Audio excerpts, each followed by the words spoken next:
కన్న తల్లా లేక కన్న భూమా? శివాజీకి ఏం చేయాలో తెలియడం లేదు. ఒక పక్కన తన తండ్రి జైల్లో ఉన్నాడు. తల్లి జుజా బాధపడుతుంది. మరో పక్కన తన కుల గురువు దాదాజీ ఖండేదేవ్ మంచం మీద పడ్డాడు. గెలిచిన కోటలు సుల్తాన్కి అప్పగిద్దామా అని ఆలోచించిన శివాజీ ఈ విషయాన్ని తల్లికి చెప్పాడు. అప్పుడు ఆ తల్లి, వద్దు శివాజీ వద్దు. స్వరాజ్యాన్ని వదిలేయడం పిరికివాడి లక్షణం. కష్టపడి సాధించుకున్నది వదులుకోవద్దు అంది. ఇద్దరి మనసుల్లో తీవ్రంగా ప్రశ్నల తుఫాన్లు చెలరేగుతున్నాయి. జీజాబాయి ఒక్క క్షణమాగి, శివ శత్రువుకి శత్రువు, మనకి మిత్రుడు. అదే ఇక్కడ కూడా పాటించు. తండ్రిని విడిపించు అని అంది. ఇక్కడ ఎవరు శత్రువు? బీజాపూర్ రాజు. అతని శత్రువులెవరు? ఢిల్లీ మొఘల్ సుల్తాన్. ఆ ఢిల్లీ మొఘల్ సుల్తాన్ తో స్నేహం కలుపుకోవాలని నిర్ణయించుకున్నారు. బీజాపూర్ ఖైదులో ఉన్న మా తండ్రిని వదిలిపెడితే మొఘల్ చక్రవర్తులకి నా సేనతో సహాయం అందిస్తానని షాజహాన్ కు ఉత్తరం రాశాడు శివాజీ. షాజహాన్ ఇది నమ్మి బీజాపూర్ రాజుకి ఉత్తరం పంపాడు. షాజహాన్ ఒత్తిడితో సాషాజీ బోంస్లే ఖైదు నుండి విడుదలయ్యాడు. జీజాబాయి చతురత, శివాజీ సంకల్ప శక్తి ఎంత అమోఘమైందో కదా. బీజాపూర్ రాజు కొలువులో చర్చ మొదలైంది. శివాజీని ఎదిరించే వాళ్ళు లేరా? సుల్తాన్ ప్రశ్నించాడు. ఎవ్వరూ నోరు మెదపలేదు. సిగ్గు సిగ్గు, ఒక హిందూ కాఫీర్కు భయపడే స్థాయిలో ఉన్నారా మీరంతా? అనగానే ఒక సర్దార్ లేచి, హుజూర్, తంత్రాలు, ఆలోచనలు గల్లివేస్తే కొడుకు కత్తులు దూస్తూ యుద్ధం చేస్తాడు. ఇద్దరిని గెలవడం అంత తేలికైంది కాదు. ఇది విన్న రాజు, ఛీ, అందరూ పిరికి పందలే అని కోపంతో ఊగిపోయాడు. అప్పుడే వినపడింది హుజూర్ అనే గొంతు. ఈ అఫ్జల్ ఖాన్ శక్తి మీకు తెలియదా? షాహాజీ బోంస్లేకి నేనే సంకెళ్లు వేసి తెచ్చాను. అతని కొడుకు సంభాజీని చంపివేశాను. వీడంతా ఈ శివాజీ ఒక కుర్ర కుంక. ఇలాంటి పురుగులను నేను చాలా మందిని చూశాను. వీడి తల కొట్టి నీ పాదాల ముందు పడేస్తాను.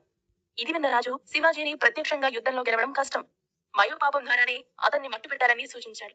శివాజీ మీదకి యుద్ధం చేయడానికి అంతా సిద్ధపడుతున్నారు. రాజు 15,000 మంది అశ్వికులను అఫ్జల్ ఖాన్ కు అప్పగించాడు. వీళ్ళిద్దరూ యుద్ధానికి బయలుదేరే ముందు అనంతపురంలో శివాజీ పట్ల అనురాగాన్ని పెంచుకున్న 200 మంది మహిళల్ని కసి తీరా వధించారు. మహాబలేశ్వరం దగ్గర తుంజాపూర్ భవానీ మందిరాన్ని నేలమట్టం చేశాడు. పండరీపురంలోని విఠోబా మందిరాన్ని భగ్నం చేశాడు. గోవుల రక్తంతో ఆ మందిరాలను అపవిత్రం చేశాడు. దారిలో వేలాది గృహాలు తగలబెట్టి సామాన్య ప్రజలపై అత్యాచారం చేశాడు.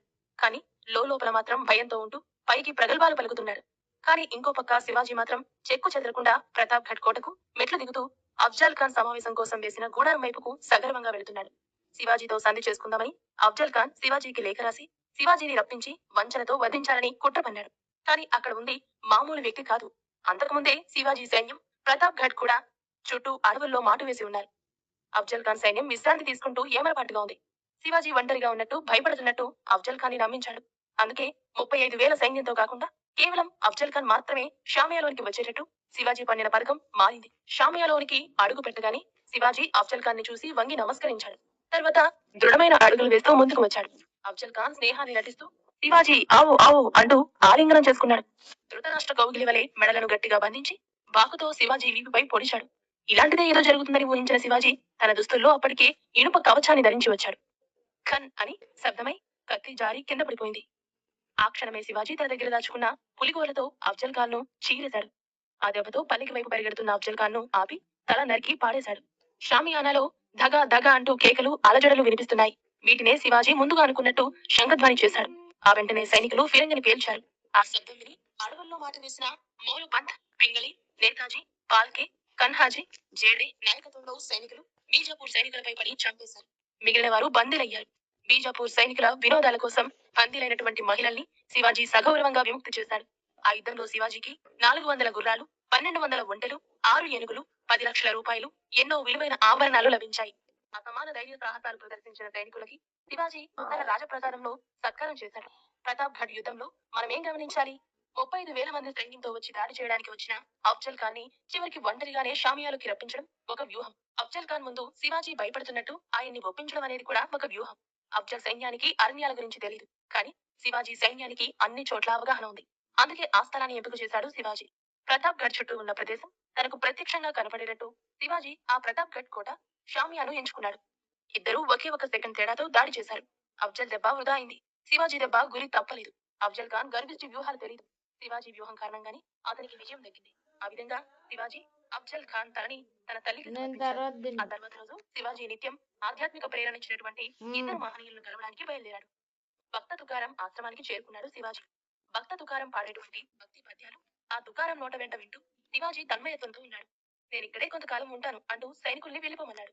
ఏషాజీ కాంక్ వెళ్లి తల్లి జీజాని వెంట పెట్టుకుని వచ్చాడు. తల్లి జీజాతో, అమ్మా, నువ్వు నేర్పిన సాధు జన సేవ, నీవు నేర్పిన దైవభక్తి కారణంగానే కదా నేనిక్కడ ఉండిపోవలసి వస్తుంది. వద్దమ్మా, ఈ రాజ్య సంబంధాలు నాకు వద్దు. ఈ యుద్ధాలు, ఈ మిత్రుల మరణాలు ఇవన్నీ చూసి చూసి విసిగిపోయాను. భక్త తుకారం స్వామి సన్నిధిలో నాకు మనశ్శాంతి లభిస్తుంది. నా శేష జీవితాన్ని ఇక్కడే ముగించనీయండమ్మా అని బాధపడుతూ పలుకుతున్నాడు శివాజీ. ఇంతలోనే భక్త తుకారం, ప్రభు శివాజీ, నీవు ఈ క్షణాన క్షేత్ర ధర్మం ఆచరించాలి. కత్తిపట్టి శత్రువుని చెండాడాల్సిన సమయం ఇది. ధర్మ ప్రతిష్ఠ చేయాల్సిన అవసరం ఉంది. నీకు కావలసింది శౌర్యం కాని వైరాగ్యం కాదు. నీ గురువు సమర్థ రామదాసుని కలుసుకో. నీ బాధ్యతల గురించి చెప్తాడు. ఎప్పుడైతే స్వామి సమర్థ రామదాసు అనే పేరు విన్నాడో శివాజీ తుకారాంకి నమస్కరించి సమర్థ రామదాసుని కలిశాడు. అప్పుడు స్వామి సమర్థ రామదాసు, ఓ శివాంశ సంభూతుడా, దుష్ట శిక్షణ శిష్ట రక్షణకు నువ్వు జన్మించావు. నీకు ఎంత ఆధ్యాత్మిక చింతన ఉన్నా కాని నీ సధర్మాన్ని విడవకు అని చెప్పాడు. ఈ మాటలు శివాజీలో ఒక విద్యుత్ తరంగమై నూతన ఉత్తేజాన్ని నింపాయి. స్వరాజ్య స్థాపనకు రాజ్యానికి తిరిగి వచ్చాడు. అఫ్జల్ ఖాన్ మరణ వార్త విని బీజాపూర్ సుల్తాన్ కి భడి బేగంకి కూడా గుండెలు గొంతులోకి వచ్చాయి. అయ్యో, అఫ్జల్ ఖాన్ తల కూడా చూడలేకపోయాను. బీజాపూర్ శ్మశానం మొత్తం నిశ్శబ్దంగా మారి అంతా తలలు పట్టుకున్నారు. కానీ శివాజీ మాత్రం దూసుకొని పోతూ పనహాల కోటను స్వాధీనం చేసుకున్నాడు. గడ, కుక్కేరి మొదలైన స్థలాలపై జంజా మారుతంలా విరుచుకుపడి ఆదర్శ రాజ్య సంపదను స్వాధీనం చేసుకుంటున్నారు. కానీ విధి వక్రీకరించింది. ఒక రోజున శివాజీ పనహాల కోటలో ఉంటున్న సమయంలోనే అటు అదిర్షా సైన్యం, ఇటు మొఘలు సైన్యం కూడగట్టుకుని దాడి చేశారు. శివాజీ పీడను శాశ్వతంగా వదిలించుకునేందుకు ఔరంగజేబు పెద్ద సైన్యాన్ని పంపాడు. ఆంగ్లేయుడైన హెన్రీ లివింగ్టన్ స్వయంగా పెద్ద ఫిరంగితో మందుగుండు సామాగ్రితో బయలుదేరి శివాజీపై దాడి చేయడం ప్రారంభించారు. ఆ ఫిరంగి దెబ్బకి శివాజీ ఉన్న కోట గురుజు ఎగిరిపోయింది. వీరుడైన శివాజీ ఇంతమంది పన్నిన వల నుండి తప్పించుకోగలుగుతాడా? శివాజీకి చివరి క్షణం వచ్చేసిందా? వీళ్ళని ఆయన తెలివితో ఎలా ఎదుర్కొంటాడు? అసలు ఏం జరుగుతుందో తెలుసుకోవాలంటే రాబోయే ఎపిసోడ్ వినాల్సిందే.